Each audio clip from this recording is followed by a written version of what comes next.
2025년은 을사년으로 60간지의 42번째인 청색의 을과 뱀을 의미하는 살을 상징하며 푸른 뱀의 해, 즉 청사의 해이다. 돼지띠는 오행으로 해수에 해당하여 2025년 을사년의 제살이라는 특별한 기운을 품게 된다. 이 기운은 을의생, 정의생, 기의생, 신의생, 개의생에 태어난 사람이라면 2025년에 반드시 만들어내는 신살이다. 제살이란 12신살 중 하나로 이름에 죽일 살이 들어가 있어서 다소 두려움을 느낄 수 있으나 크게 염려할 필요는 없다. 사주명리학은 계절의 변화와 천문학에 따른 깊은 이해를 바탕으로 두고 있으며 그 본질 속에는 반복되는 주기성을 갖는다는 의미를 내포하고 있다. 즉, 사주란 반복되는 주기에 따른 고찰인 것이다. 이처럼 현재 내가 어떠한 큰 흐름 속에 있는지를 직관적으로 이해하는 데 의미를 두고 현재 내가 처한 환경 속에서 할 수 있는 지혜로운 행동과 피해야 할 행동을 알아두는 것이 매우 중요하다. 제살이란 수옥살이라고도 부르며 한자로 재앙제를 쓴다. 말 그대로 재앙의 의미를 지니고 있는데 때로는 우리를 휘몰아치는 바람과 같이 타인의 부정적인 영향으로부터 스스로를 보호해야 하는 상황에 처하게 됨을 의미한다. 즉, 제살은 어려움과 도전의 상징으로 삶 속에 거친 파도와 같다. 이처럼 불안과 긴장이 지속되면 마치 감옥에 갇힌 듯한 고립감을 느끼게 되어 이를 수옥살이라고도 부르는 것이며 이는 마음의 감옥을 의미하기도 한다. 제살이 존재하면 타인의 농간과 이간에 의해 큰 문제로 번질 수 있으며 이로 인해 인간관계의 어려움이나 경제적인 문제가 따를 수 있다. 그러나 이러한 상황은 우리를 더 강하고 빠르게 반응하게 만들며 문제를 해결하기 위한 명확한 사고를 가능하게 한다. 2025년 을사년을 맞이한 돼지띠에게 제살로 인하여 금전적인 문제나 가까운 사람들과의 갈등이 생길 수 있으니 이러한 상황에 미리 대비하는 것이 중요하다. 특히 동업을 계획하고 있거나 금전적인 거래에 있어서는 신중에 신중을 더해야만 한다. 2025년 을사년을 맞이한 돼지띠 사람들은 몸은 좁은 항구에 정박해 있는 상황이나 마음은 넓은 바다를 향해 있으니 주변 사람들과 심리적으로 잦은 마찰과 분쟁이 생길 수 있다. 그러나 사람의 의지는 하늘을 움직일 만큼 강함으로 마음을 비우고 유연한 태도로 일관하여 삶의 잦은 도전들을 이겨낸다면 밤하늘을 가로지르는 별빛이 길잡이가 되듯 우리의 의지는 우리를 올바른 방향으로 인도할 것이다. 2025년 을사년을 맞이한 돼지띠는 이를 이용하여 부를 축적할 좋은 기회를 맞이하게 될 것이다. 그렇다면 올해 이런 돼지띠의 제사를 활용하여 상승의 기운을 탈 수 있는 방법은 없을까? 예로부터 왕족과 부유한 사람들은 보석과 장신구가 기운을 보호하고 상승시킨다 하여 평소 늘 착용하였다. 그러나 보석의 제대로 된 사용법과 자신의 기운에 맞는 것을 고르는 방법을 몰라 대부분 잘못 사용하고 있으며 이로 인해 그 효과를 제대로 누리지 못하고 오히려 화를 당하고 있는 분들도 많을 것이다. 무작정 값이 비싸다 하여 좋다거나 값이 저렴하다 하여 나쁜 것이 아니다. 가장 중요한 것은 각각의 다른 능력이 깃들어 있는 보석을 자신의 기운과 알맞는 것으로 선택해야 한다는 것이다. 지금부터 2025년 을사년을 맞이한 돼지띠에게 상승의 기운을 가져다주는 행운의 보석과 그 기운을 이용하여 재물운을 끌어올려주는 놀라운 방법에 대해 알아보자. 2025년 그 어느 때라도 이 보석의 모든 기운을 최대로 발휘하는 방법을 익히게 된다면 올 한 해 부와 번영은 반드시 넘쳐나게 될 것이다. 올해 돼지띠인 사람들에게 제사를 활용하여 상승의 기운을 끌어올려주는 행운의 보석은 오팔이다. 오팔은 세상에 존재하는 모든 아름다운 빛을 모아 만들어진 신비로운 아름다움을 지닌 보석이다. 고대 호주 원주민들은 창조주가 무지개를 타고 내려와 평화의 메시지를 전할 때 그의 발자국이 닿는 곳에서 무지개 빛깔로 빛나는 오팔이 탄생했다고 말한다. 오팔의 빛은 굉장히 오묘하고 계속 바라보고 있으면 묘한 신비의 힘까지 느껴진다. 또한 고대 아랍인들은 오팔을 하늘에서 떨어진 번개의 섬광 조각으로 여겼으며 이 독특한 빛을 지닌 보석을 손에 넣으면 소망하는 모든 것을 이루게 된다고 믿었다. 이처럼 오팔은 그 독특한 빛과 신비로운 매력으로 인해 많은 사람들을 매혹시킨 보석이다. 현재까지도 오팔은 많은 사람들의 사랑을 받고 있는 신성한 보석이며 하나의 신화와도 같다. 오팔은 빛나는 광채를 통해 매우 밝은 에너지를 발산한다. 2025년 을사년을 맞이한 돼지띠 사람들이 오팔을 몸에 지니고 다니게 되면 부정적인 감정을 지우게 하고 자신의 진정한 본성에 다가가도록 도와주며 몸과 정신을 깨우는 데 기여한다. 내면의 맑고 밝은 빛이 강하게 채워진다. 오팔은 돼지띠 사람들이 자신을 깊이 들여다보는 능력을 향상시켜 치유와 회복을 촉진하며 이를 통해 돼지띠 사람들이 자신의 잠재력을 최대한 발휘하도록 격려한다. 잠재되어 있는 창의성이 폭발하며 인생이 바뀌는 순간을 맞이하게 된다. 풍요와 부는 사고의 변화에서 시작이 되는데 오팔은 긍정의 힘으로 강력한 변화를 가져와 2025년 을사년을 맞이한 돼지띠 사람들의 성공에 대한 의지를 표면으로 끌어낸다. 의지는 힘이 되어 성공을 더욱 강하게 끌어오게 된다. 오팔은 흡수와 반사의 광채로 힘을 증폭시키는데 이런 강력한 힘으로 2025년 을사년을 맞이한 돼지띠 사람들이 원하는 것을 이루고 목표를 달성하도록 도와줄 것이다. 이 행운의 보석 오팔은 그 자체로도 돼지띠의 몸에 기운을 불어넣을 수도 있지만 금과 함께 착용하게 되면 그 힘이 더욱 크게 발휘된다.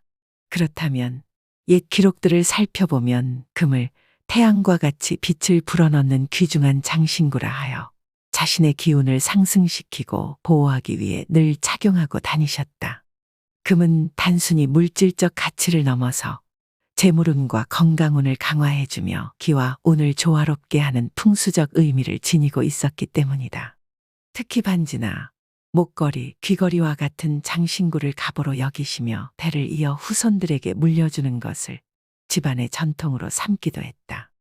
이러한 금은 특히 왜소하신 분이나 양기가 약해지시는 중년 이후의 분들에게 최고의 풍수 도구라고 전해지는데 이는 금이 체내의 기를 조절하고 생명력을 불어넣는 데 탁월한 효과가 있기 때문이다.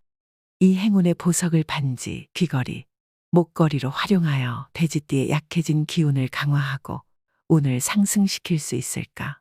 놀랍게도 풍수하게 돼지띠의 건강운과 재물운을 상승시켜주는 간단한 방법이 전해진다.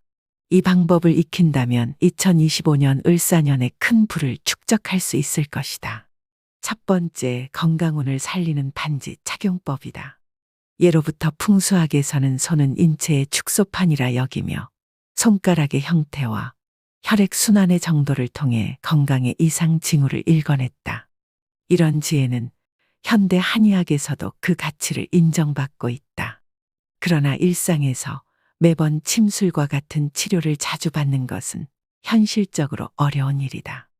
이에 풍수학에서는 금반지를 착용함으로써 약해진 부위의 기를 보호하고 안정화할 수 있다고 말한다.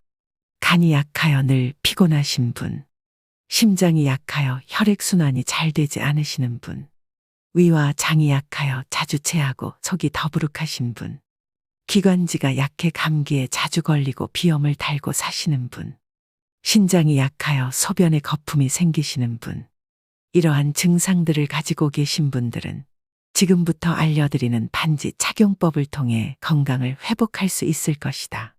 만약 간 기능이 약해 항상 피로를 느끼는 분이라면 엄지손가락에 금반지를 착용하는 것이 좋다. 엄지는 5손가락 중 가장 굵고 강한 기운을 가지고 있어 아주 가느다란 실반지로 기운을 중화해 주는 것이 좋다. 만약 심장이 약해 자주 놀라거나 혈액순환이 잘 안 되는 분이라면 검지에 금반지를 착용하면 좋고 실반지로 착용하는 것이 더 좋다. 검지는 심장과 연결되어 있으며 실반지를 착용함으로써 심장의 기운을 조화롭게 한다. 위장이 약하여 소화가 잘 되지 않는 분이라면 중지에 금반지를 착용하시는 것이 좋다.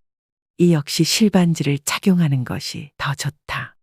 중지는 위장과 연결되어 있으며 금으로 된 실반지는 소화 기능을 원활하게 하는 데 도움을 줄 것이다.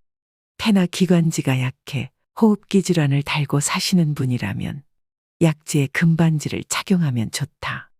약지는 다른 손가락보다 덜 사용되어 근육이 적고 기운이 약하기 때문에 조금 굵은 금반지로 기운을 보강하는 것이 좋다. 마지막으로 신장이 약하여 소변에 거품이 생기는 분이라면 새끼손가락에 조금 굵은 금반지를 착용하시는 것이 좋다. 새끼손가락은 신장과 연결되어 있으며 굵은 금반지는 신장 기능을 강화하는 데 도움을 준다.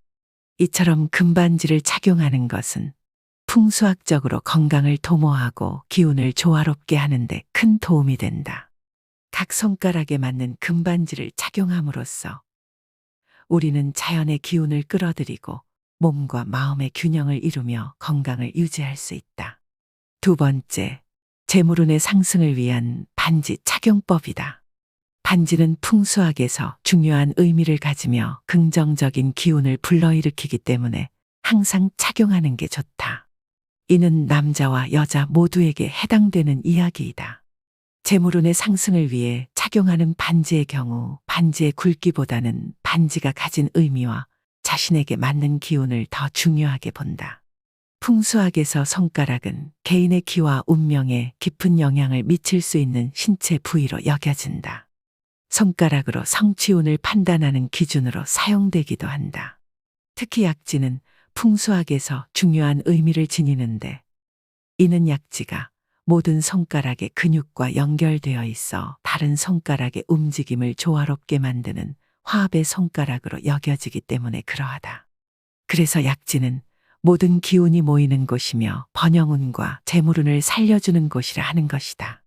또한 반지를 착용하는 손은 주로 사용하지 않는 손에 착용하는 것이 좋은데 이는 기의 흐름을 방해하지 않고 자연스럽게 조화를 이루게 한다.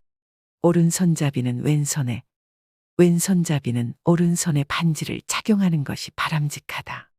그러니 집안의 번영을 얻고 재물운을 높이고 싶다면 약지에 금반지를 착용해야 한다. 그리하면 약지에 모인 기운들이 끊임없이 흘러나와 재물운을 끝없이 상승하도록 도와줄 것이다. 세 번째, 귀걸이는 운을 만드는 아주 중요한 풍수도구이다. 나이가 들수록 귀걸이를 착용하는 것이 번거로울 수 있지만 귀걸이가 나의 재물운을 증진시키는데 큰 역할을 한다는 사실을 꼭 인지해야 한다. 전통적으로 귀가 큰 사람은 재물운이 좋다고 여겨져 왔는데 이는 귀가 부와 성취의 에너지를 끌어들이는 곳이기 때문이다. 따라서 귀걸이는 이러한 귀를 자극하여 에너지를 활성화하는 데 매우 효과적인 풍수도구로 작용할 수 있다. 귀걸이는 가능한 한 작고 가느다란 것이 좋으며 약간 늘어진 것이라면 더욱 좋다. 이렇게 귀걸이는 에너지 전도성이 뛰어나 풍수적으로 유리하다. 그러나 귀걸이 착용으로 인해 염증이나 통증이 발생한다면 이는 귀걸이가 부정적인 기운을 끌고 오는 것이기 때문에 착용을 중단해야 한다. 귀걸이는 재물운을 증진시키는 도구이지만 재물운을 끌어오는 귀를 상하게 하는 경우에는 오히려 운을 해칠 수 있기 때문이다. 네 번째, 목걸이는 절대 함부로 하면 안 되고 신중하게 선택해야 한다. 목걸이가 목 부분을 압박하지 않도록 주의해야 하며 끊어지기 쉬운 재질은 기의 흐름을 방해할 수 있으므로 피하는 것이 좋다. 또한 체형에 맞는 목걸이 줄을 선택하는 것이 중요하다. 몸집이 작은 사람은 상대적으로 굵은 줄을, 몸집이 큰 사람은 가느다란 줄을 선택함으로써 음양의 조화를 이루고 개인의 기를 균형 있게 만드는 데 기여할 것이다. 그리하면 목걸이의 기운이 펜던트로 전부 모여 강한 바람을 일으키며 그 기운이 주변으로 퍼져나가 재물운을 강하게 끌어당기게 될 것이다.